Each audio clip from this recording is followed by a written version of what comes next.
Gonna make it a good. I really my Lord, I lost my love. Welcome everyone to another episode of the Lancescurv show. Today I'm enjoying myself by the water, by the tranquility, and the peace of mind that comes from that. We know that we have to soak in, and especially these days, the elements, the sun, the water, the wind, the earth, the wind, the fire, hence the name of that group, right? It's what makes us. It's what undergirds us and keeps us strong. Today's video out here is pretty much a non-directional video. I just got off the phone with Sister Carrie Lux. I have to say how much I appreciate her delivery, her information, and sharing the vast experiences that she's had in this life. There's nothing fraudulent about her. She is extremely feminine. And this is what I see that people online really appreciate, not only about her, but our sisters. That feminine energy that they bring, even though they can still be warriors. You know, we have a lot of women out here who, in their journey, they may not know how to heal themselves from things in the past. And this goes from the brothers too, but I just wanted to focus on this part. We have a lot of women who, they don't see how damaged they have been through the experiences that they've had, and they don't know how to overcome those experiences. And it's not a put down to say that they had those experiences. It's not a put down to speak about the damage that they have incurred or has been incurred upon them. But when you know you have the damage, if you want to get better, you don't sit there and ignore it and stick your head in the sand. You sit there and you attempt to take yourself incrementally and heal yourself. Because I know me as a man, as a male man, right? There's been a lot of damage on my heart and in my life. And in these years and even before, I've sought to heal myself up. And there have been times when I really didn't want to see it. So I can understand those who are that way. But one thing I will say, that it really comes through when you are behind that keyboard and you can become anybody that you want to become. You can tell the world, you can show a face and say, well, this is me. When you know that the me that you show is not the real authentic you, but the manufactured you that you feel the world will like. But because they like the manufactured you and you can't be honest and real with yourself and your persona online, you're very insecure. Because you say to yourself, they don't really love me because they don't know me. Me personally, when I first came out online, and don't soundbite that because that doesn't sound right, what Lance said when he first came out online. No, when I first arrived online, we know what we're talking about. I said to myself, I'm going to be myself because I know that there's no one else like me that occupies this particular physical space, perspectives, and as we are the sum total of our experiences, we're going to be unique anyway. Even if I had an identical twin, he didn't come out the same time that I did. He didn't live the same exact life later on. Maybe earlier on we have the same household and experiences, but it's always going to be different no matter how identical you try to make it. So I'm very comfortable in my skin because pretty much I say that while things have happened to me in this life, they weren't as severe or multifaceted as other people's situations, but maybe it was that way so I can be healthy enough at this point to even help somebody else who has a situation that I can identify and they can't. Doesn't mean I'm the guru. I may need some help from some of my family here in the chat room or some of my family online or people who see this years from now. They may spot something inside of me and say, you know what, Lance, I need to talk to you about that. I see something here. And while so many people in this world try to fight to look like the real thing, I'm working on myself to just be the real thing. Let me be me. I gotta be me. I gotta be me. I don't want to be anybody else. Man, it's hard enough being myself and I'm me. So imagine if I was trying to really be someone else. What kind of work would that take for me to build a nice house on a rotten foundation? I'm not saying I'm rotten. The flies and the mosquitoes don't think so, trying to get in my ear. But I mean, unless you are complete, unless you know who you are and have come through the fire and faced and appreciate who you are, it's never going to work to just try to cover something up. Just go and deal with it. Let me tell you something. Let me tell a lot of my sisters something that they definitely want to hear. And most men don't say. Most men don't want to say because they're not really about it. Sisters, you are beautiful as you are. You are beautiful as you are. If you want to improve your health, and if you want to improve your life, you know, it's there for you to do. But anybody who can't accept you because on a mental, physical, and spiritual level, you have caught some scars, because you're not going to get to this life without catching some scars. You are going to go through things, and don't think that when you get to a certain age and you understand that it's going to be over. As long as you're here, we're going to have the good, the bad, the ugly. As long as you're here, you're going to get the sweet and you're going to get the sour. Each one needs each other to make you realize how severe on a good level and on a bad level it is. So don't think life is going to be just sweet because you want the sour to understand what the sweet is.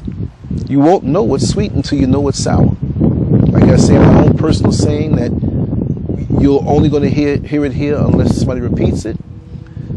You know, you in order to appreciate the sweet, you're going to have to know what sour is. So keep a little sour around you all the time. That's why we brush our mouths out, you know, and use mouthwash to clean out our mouths when we dine, so we can get a better appreciation for the next round of food that's coming around. If it was that way, otherwise, things would blur and it wouldn't be what it's supposed to be. But that being said, you're beautiful as you are. There are a lot of men out here who are very superficial, who they lock on to what the mainstream media tells you of what beauty should be. They lock on to what they tell you the European standard of beauty is.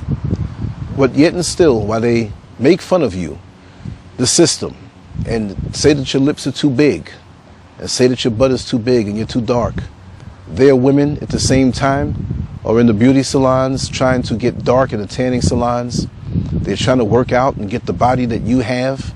They secretly envy you for what you have. Yet you find a way to feel bad about maybe your physical body. We're talking physical now, because you had a C-section, because you have a little bit of stretch marks. So maybe for a couple of years, you didn't eat what you were supposed to eat on a super healthy level because you worked 2 shifts and lots of overtime and had house chores to do, and the only available food that you could afford or that was there was the bad food that made you look this way. But when people look at you, when a real man looks at a real woman, and she caught a few scars in life again on a mental, physical, and spiritual level, he's going to see the beauty that you are, that you came through these things unscathed. So if a man looks at you and says, oh, you have a C-section, oh, you have this or you have that, or, you know, you put on a little weight. Well, look at who you are and what you have done for the world by bringing in new life, raising children righteously for those who raise them righteously. Doesn't mean that because you plop out a child that you're worthy to be a mother, right? Doesn't mean that at all. But those real and true mothers who know true sacrifice, who know the feeling of, I have to feed my child before I eat, or I have to feed my children before I eat. Knowing that, okay, I got a message here. Okay. All right, I'm going to answer that back right after. And this is how we roll here. I'm not going to cut things off. So, as we live life, we have to reflect on the inside. But then, you know, we'll have people that come around us who don't want to do the homework that they're supposed to do for themselves, and they want you to do it for them. They don't want to meditate because they're afraid of what they know is there, which it may not be as bad as what, you know, it may not be as bad as what they think it is. But their emotions get in the way, and they focus on all of this other stuff that really doesn't matter. And when they get around you and focus on being around you, you have to babysit for them their idiosyncrasies. When you have a situation like that, you have to clear that kind of person away from your life, because it's not going to do you any good. It's actually going to be baggage. When you have a true friend, it's never baggage. When you're committed to a true relationship, it's never baggage, right? But when you have somebody who comes around you because they see your strengths and for the sole purpose of, okay, I see their strength, I can unburden my stuff on them and never really work to do what it is that I have to do for me. And we have a lot of people out here, and again, this is non-directional. I'm just sitting out here breathing in the good air right by the water and just enjoying the downloads that are coming to me partially through a blocked sun. And I know a lot of people like that. They see your drive for a new reality. They see your push to do things, and they latch on to you and they sit down there without making any movement of their own. And when things are not moving as fast, they look at you and they ask you 50 million questions about something they should be researching, and they sit there like they're not doing anything. Well, this is how they are in real life. When you're strong, when you have strength, doesn't mean you can't be weak or a little drained sometime. People are drawn to you, and you'll have a lot of people, out of the 100% that come to you, a good percentage of them will be people who don't want to do what they have to do for themselves. You know, you own a shoe store, and a person wants a lot of shoes. Oh, I'm going to be friends with you because you have all the shoes. Or I'm going to be friends with you because I'm weak and you're very strong physically and you can protect me. Or you can help me to get away from my dysfunctions that I don't want to face because I came up in a childhood that, you know, lacked emotion. You know, emotion is not bad. Emotion is like fire. We have to control our emotions, but it doesn't mean we have to live without emotion. We have many people who are raised up in households like that, where when you observe, you see that the mother never hugs the daughter. The mother never hugs the son. Their currency of love is, I'm going to do this for you and do that for you and do this for you. But yet and still, when these kids see, and these children see the other parents who do the same things to take care of them, but hug them and say, you know what? I'm with you no matter what. I love you no matter what. You don't have to be that person for me to love you. You don't have to be this person for me to love you. As you are, I love you. I'm going to do for you. And we lack that sometimes. We think that because for those who keep their children in designer clothes, right?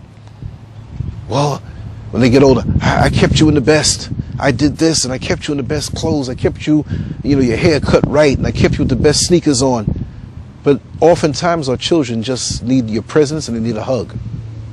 And then when these kind of children grow up and realize that there's something missing, and the only currency of love that I know is to do, when they get in relationships and the person that they're with is used to this, and there's nothing wrong with that, this is what that person needs because this is how they were raised. And now you have someone who refused to tell you that I love you, who refused to come over and give you a hug out of nowhere and say, listen, I love you. And you tell them in the beginning of the relationship that this is what I require, this is what I'm used to, because you peep reality. You see that in their family. Because when you get committed to somebody or marry them, you have to know where they're coming from. And you say, whoa, this family shares no love at all. This family shares no encouragement at all. As a matter of fact, the mother or the father or both, they're very cutting in their words to this child, making the child never know what it's like to feel like as though they belong. And oftentimes in these types of families, I find that success, materialistic success or success in the outside world as far as status, position, it doesn't come easy, but they work hard just as much, but it's not really that they're working hard because they're going after success. They're working hard to avoid and get away from the pain of not really being loved. And so when they get involved, they do as their parents did or whoever raised them. They do for them, but they will never sit down and say, you know what? I want to be with you today and I want to spend time with you today. Let's cuddle on the couch today and let's speak about each other's fears, our dreams and aspirations, the things that hurt us. How many people do that? And we try to lure people in, some of us with the fact that, well, I'm successful and I have this and I have that. But what happened to peeling back the layers and being real with each other? Who is real with each other anymore? Most of us have arrangements. We don't have relationships and commitment and true love for the person because we don't know how to love the person, because we never felt love ourselves. We don't know what that kind of currency is like. How can I tell you what it's like to skydive? You know, how can I tell you when you never jumped out of a plane before? How can I tell you what it's like to drive at 220 miles per hour on a racetrack when the fastest that you've ever gone speed-wise was on a bicycle and you never drove? How can I tell you that? How can I tell you what it's like to have a family who loves you despite all the issues they may have and challenges in their personal walks, where you have that bit of a unity? You see, for me, and I've always been very open about it, I have an older brother, 11 years older than me, who people would say, well, you had different fathers, so he's a half brother. But listen, we came to the same place, we're brothers, right? I understand that. But I've always yearned for that relationship as a brother. I had other friends that did it for me, but nothing did it for me like him doing it for me in the times that he wasn't high or on drugs. So for me, I've always said to myself, it could be that man or young man out there who may feel the same way I do. I'll be that for him. I'll be that bigger brother for him, or a friend for him. And I've had many friends in my lifetime that have given me that. You know many of the names that I call. If I start to call one name and don't call 5 others, the 5 others will get angry. But it has replaced it for me. But what if I didn't know that? What if I went into this world seeking that out and got up with the wrong people, seeking out the brotherhood that way, right? And this is how so many of us get caught up. We get caught up in the wrong things because of the voids inside of us. But back to the whole relationship thing, they have people that know that in a commitment that they need to show you this love that they never had. Now, you can't take money out of a bank account that has no funds in it, because that's next to impossible. But when it comes down to us as human beings, we have to know that you have to invest. You got to make adjustments. You got to make sure that this person has a need. Well, I better get on point. If I want to receive love, I got to be able to give love. And it's not always 60-40%. It's not always 50-50. It's not always 90-10. You know, wherever is needed, that's where you fit. You get in where you fit in. That's the bottom line, you know? And it's funny how way at the end of a remote part of where the water is in the park, I'm beyond the benches, but it seems like even off camera, you didn't see these people.